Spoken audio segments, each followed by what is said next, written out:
Hi, everybody, and welcome to Dublin Tech Talks, Ireland's leading technology, startup, and leadership podcast.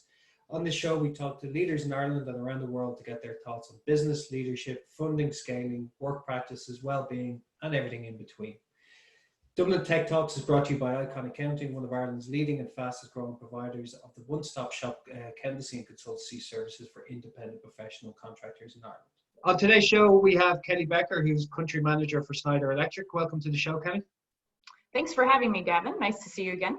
Yeah, it's great to see you. So we met first at our Women's International Day back in late February. Yeah, feels like a lifetime ago now. Yeah, it feels like a long, long time. I think that was my last time I was out in a public setting, which is scary to think. So how have you been from that? Or do you want to give an intro into who you are and where you come from? Yeah, no, thanks for having me again. It's a real pleasure. And so Kelly Becker for Schneider Electric, and I'm the country president for Ireland. Obviously, though, based on the accent, I'm not Irish. So I've been in Ireland about 18 months now. And prior to that, ran several businesses for Schneider in the US. And here I'm really responsible for running our entire country operations. And that's really everything from sales to execution to many of the functional teams that we have sitting in Ireland that support other Schneider global teams as well. Small enough tasks. Yeah, lots going on these days. Yeah. So you spoke at our International Day, and you spoke really passionately about leadership and what it means to be a leader. And at the time, it was obviously around Women's International Day, and you spoke about how different ways people talk to women around leadership and different things like that. But over the last kind of 6 months, you've had to adopt your leadership styles, and we talked before about how you were not in Ireland for the start of the madness and everything that goes with that. So how have you maybe adopted as a leader? How do you feel you've evolved as a leader, and how that has helped you in the last 6 months? Yeah, it's I think for everybody, it's been everybody's evolved in their own way in the last 6 months. So as you mentioned, back in March, I went back to the US for what was supposed to be a 72-hour trip, and basically got stuck. It was the day that President Trump decided to close the borders into the US. And I had I had to be back in the US for a couple weeks after that, and ended up getting stuck and had to stay. And then really led our team in the midst of, as everybody was really trying to, understand what was happening, quite frankly, to our world at that point, from the US while still doing my Ireland job. So I worked the graveyard shift for 5 weeks, which is basically 2 a.m. to about noon. So that was probably the first way I adapted. I'm not traditionally an early morning person, let alone 2 a.m. But you actually really just do adapt, right? You're going to bed at 6 and 7 o'clock at night, and this is what you have to do to lead. So I think that was probably the first piece. It didn't matter where I was, but I needed to work Europe the whole time because we were in such a fluid situation at that point for our teams, and I needed to be available at all hours when our teams were working. I think, the other thing was getting employees, we have a lot of field-based teams in Ireland, but we also have plenty of office-based personnel. And so getting our teams adapted quite quickly, obviously ensuring we had the right health and safety protocols in place, making sure that our site-based teams really had everything they needed to be successful, because as you know, in Ireland, some construction sites shut down for a short period of time, but many stayed open the whole time, which meant many of our team was working this whole entire time, right? They haven't sat home and had any sort of off time, if you will. And so having those conversations with individual employees about how our world is evolving and what in fact I needed for them to do to continue to support our customers was really certainly a critical piece of this. So yeah, I guess we're all adapting along those lines for sure. I think the other big thing we've really seen is a move, from a sales perspective to all digital for quite some period of time during the course of the Irish lockdown. And so actually what it's done for us is accelerated the digital adoption of our customers, which is huge. It's part of a journey Schneider is going through as well, which is, takes some time. But this has clearly accelerated that because we're all having to work in different ways. So things that, you didn't really expect, but have actually been quite beneficial for our business. Yeah, you couldn't have a resistance to change within the digital ecosystem when that was it. There was no other ways. It's interesting. What kind of digital first products or ways have you evolved? Obviously your business is so vast. What's the main kind of digital first push you went with? Well, I think so. For those of your listeners who don't know who Schneider Electric is, we're really an energy and automation company. So everything from the fuse box that runs your house all the way up to products that run data centers and utilities and everything in between, if you will, across many types of things. So products for your home, products for commercial buildings, and then industrial products as well. And so Schneider has been historically a product company, and in the last 10 years has made a tremendous push into being far more digital, both from a software perspective and what we sell and from a digital services perspective. And that's really what we've seen accelerated, right? So clearly the strategy, well published from Schneider is to become more digital. And what we've also now seen is customers are ordering digitally now, whereas maybe in the past they really would like for the sales guy to walk into their store, yeah, right, and place an order. So they're ordering digitally now. We're driving service. So in the past where, we would roll a truck, if you will, and have someone go to a site, we have many more customers today who, for safety reasons on their own sites and limiting volumes of people, actually really want us to do digital services. And so that has been a real material change for us as well. It's just really propelled, I think, in ways that without, the challenges of the last 6 months probably would have taken a lot longer because it wasn't that as urgent, right? Everybody, yeah, all of your customers have 20 things you're trying to do the same way you and I do. And now this came top of mind to say, how do I reduce people on my sites, but still ensure my equipment runs and they can, in fact, service their customers. So it's been a real transformation. And with the transformation, it's not just your day-to-day, the rollout of, say, smart buildings, companies or customers wanting the, latest technology to be able to help with rollout of safe working places, health and safety protocols. Has that accelerated your product portfolio then as well, where something might have been not as keen to be purchased now is suddenly number one on the list?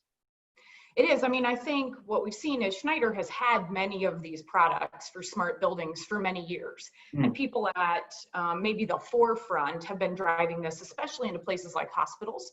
And what we've seen is just an incredible acceleration on that front for very obvious reasons around, smart buildings and what is the air like in my building and how do we ensure, what is it recirculating and what does that look like and all of that. So along those lines, there's more interest. And then it's actually somewhat, people have had a little more time, if you will, working remotely to say, let me log into that webinar that Schneider is putting on around smart buildings or smart healthcare and hospitals and life sciences and whatnot, and engage with us in a way that when we were all running in our norm for so long, you go, yeah, I'm going to get to that. When in fact, now it is top of mind of if I'm going to get employees back into buildings, what does that need to look like?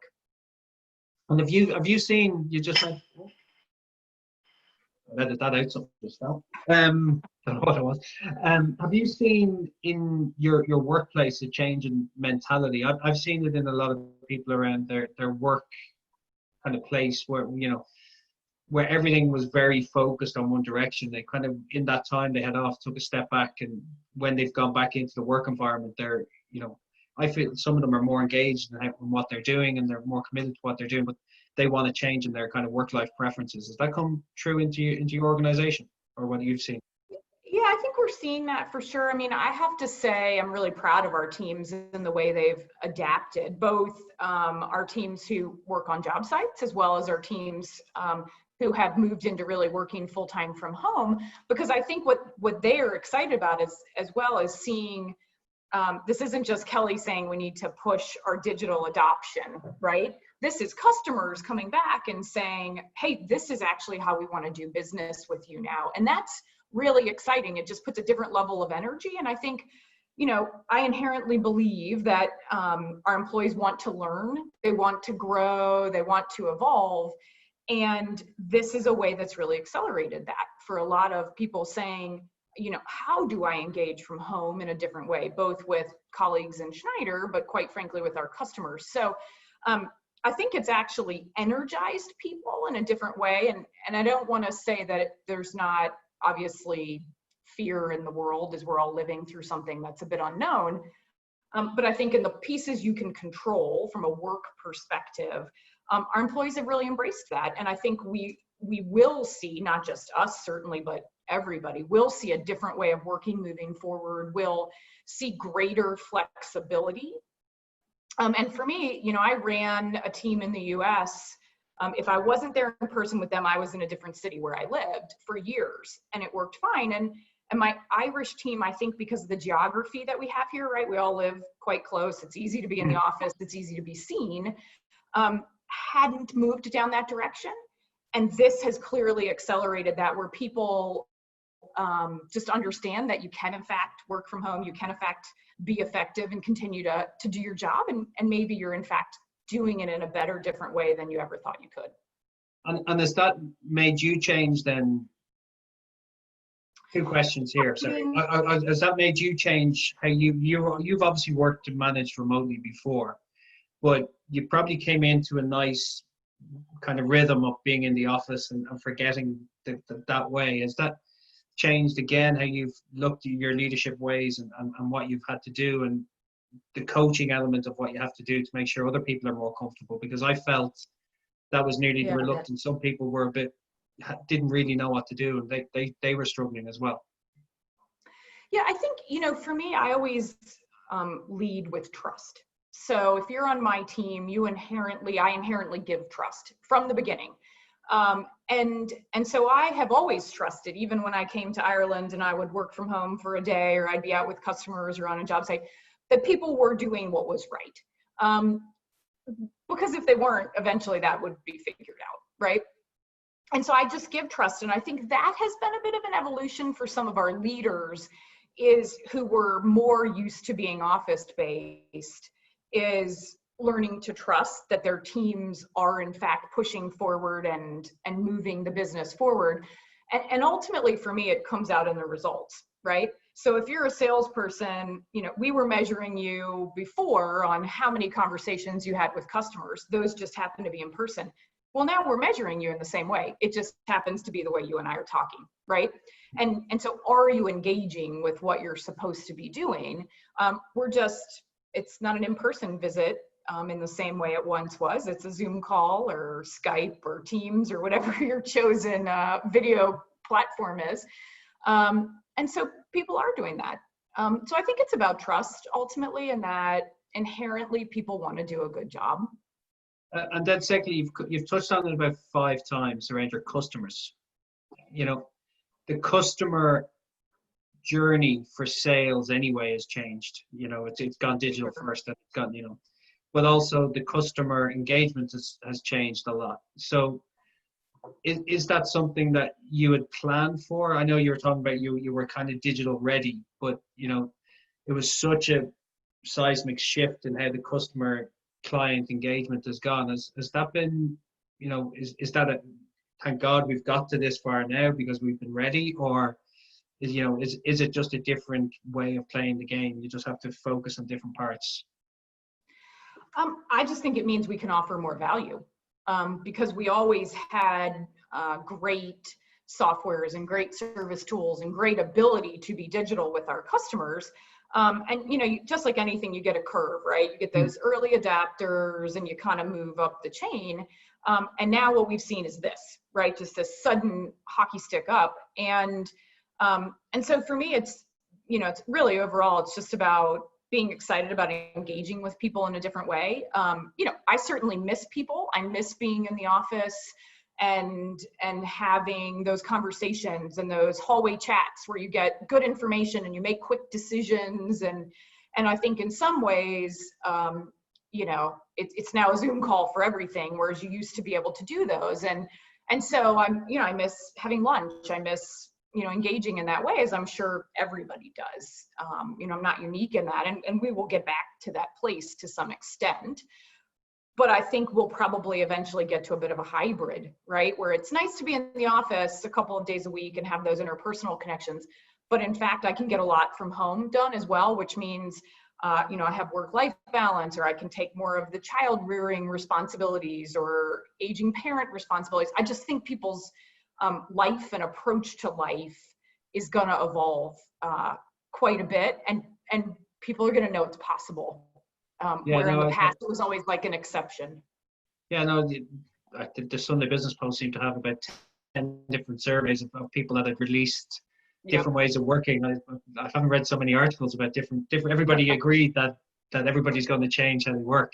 I think the realization that you don't have to be in the office, you don't have to be 9 to 5. People work different times. Customers might want to call after 7 o'clock in the evening. You have to be flexible with that because everybody's life is a bit different.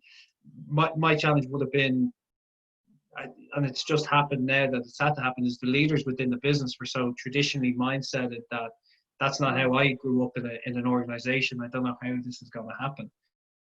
And I think that's been the biggest shift, rather than everybody else's mindset. I think everybody else has always been, I don't need to be in the office. So I don't know if that's something you've seen around not just your place, but your kind of ecosystem. It's just that realization that this can happen.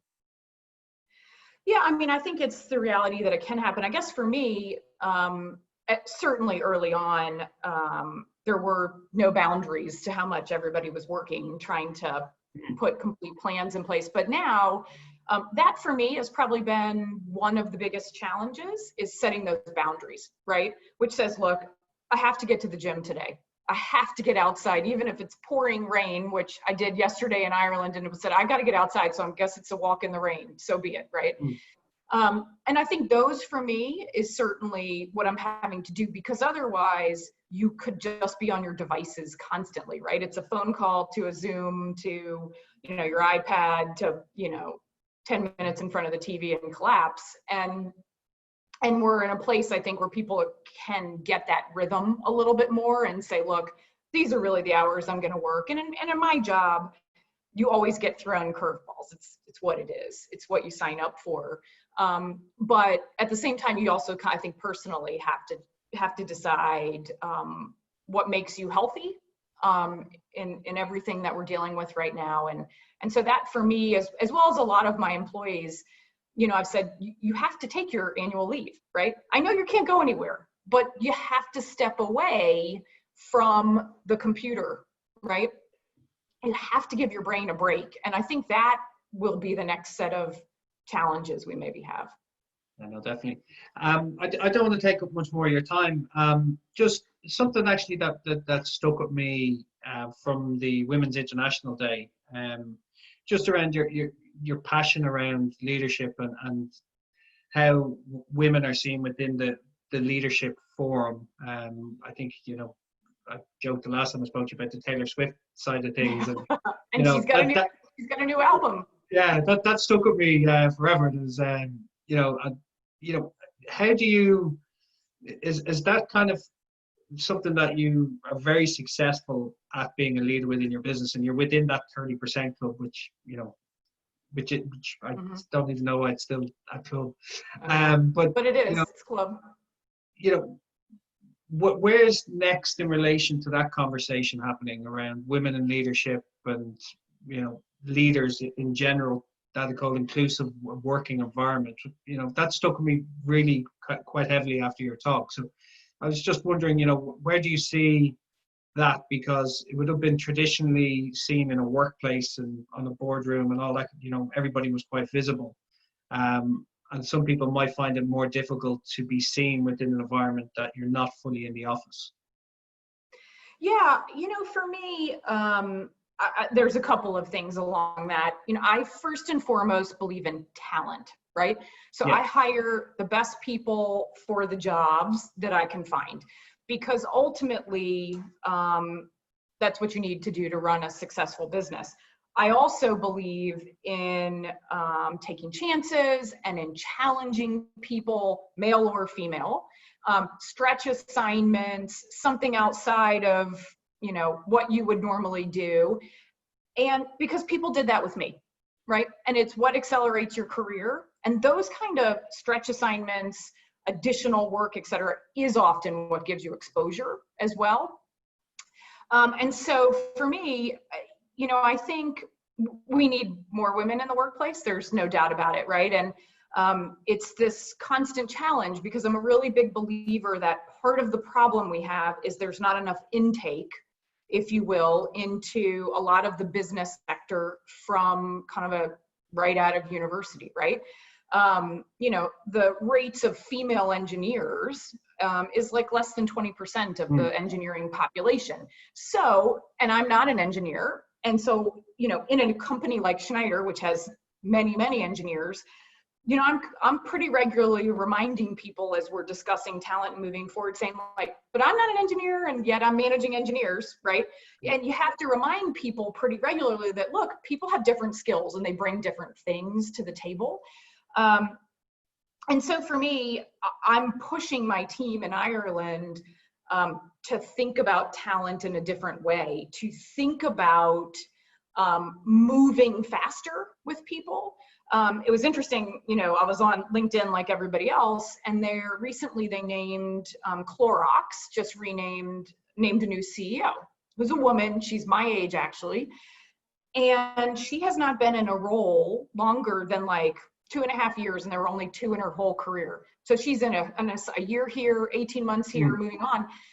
And I think what it shows is that they identified her quite early on as a talent, and they moved her through and they challenged her in different ways to see if she would continue to rise. And I think that's something we have to do more with talent as a whole, but with women as well. Because, every piece of research shows that women want to know they can do the job before they'll apply for the job. And it's my responsibility and your responsibility and what you do and others to say, no, you can do the job. You don't have to be 100% ready. You'll learn part of that once you're in the role. And we all have a piece of that to play because there are just things that are kind of ingrained in different ways that make men and women quite different, which is ultimately what creates great teams, is when you have better diversity. Yeah, it's the bit you just said there about the 100% before I can do that, and the amount of conversations you have during lockdown and different things about people, and I noticed that people, that more than ever, kind of the male female, so I have 4 sisters, a wife, daughter. My life is surrounded. I'm surrounded. I've very, very few males, and even just discussing that with my wife or my sisters, and they're like, oh, I'm not 100% there. And you're like, you don't need to be, you have to go somewhere and learn. You can't, if you're hiring somebody that's 100% for it, they'll leave within 6 or 12 months because they're bored. So 100%, but it's ingraining that belief within people, because they've been told for years you have to make sure you're 100%, or even 90% the right fit before you can do it. It's only something. Well, I think the other thing that comes with that when I'm looking for people is passion, right? Because not everything I do every day am I passionate about. Nobody is. But having that innate desire to win and to succeed and to say, you can throw anything at me and I'm going to figure it out, and I know I can do this, is something really important to me, because I also want flexibility in our organization, right? Where our business in Ireland is growing like crazy. And so I could be hiring people today that their role in 3 years could be completely different because our business is evolving so quickly. And I need people who will adapt to that and are in fact excited about that. And so for me, passion is the other thing I'm really looking for. I'm looking for somebody to get excited about whatever, right? And they don't Yeah. have to get excited about the same things I do, but they have to get excited about something, and show me why, right? Is it people management? Is it customer management? Is it running a field team and ensuring, that we have the best health and safety record in Ireland? I mean, it's those kinds of things. Everybody is driven in different ways, but passion for me, you can see and you can read in people quite quickly when you're interviewing somebody. And you can't grow passion. It comes from within, which is you can't coach it. You can't do anything with that. So that's the hardest part. But on that, we'll give you your time back, Kelly. And as always, thanks a million for participating with Dublin Tech Talks. It's a pleasure as always talking to you. Yeah, no, a pleasure for sure. Hopefully, we'll actually be able to do Women's International Week in person again, maybe next year, and go from there. But appreciate it, Gavin. We'll talk to you soon. Thanks a lot.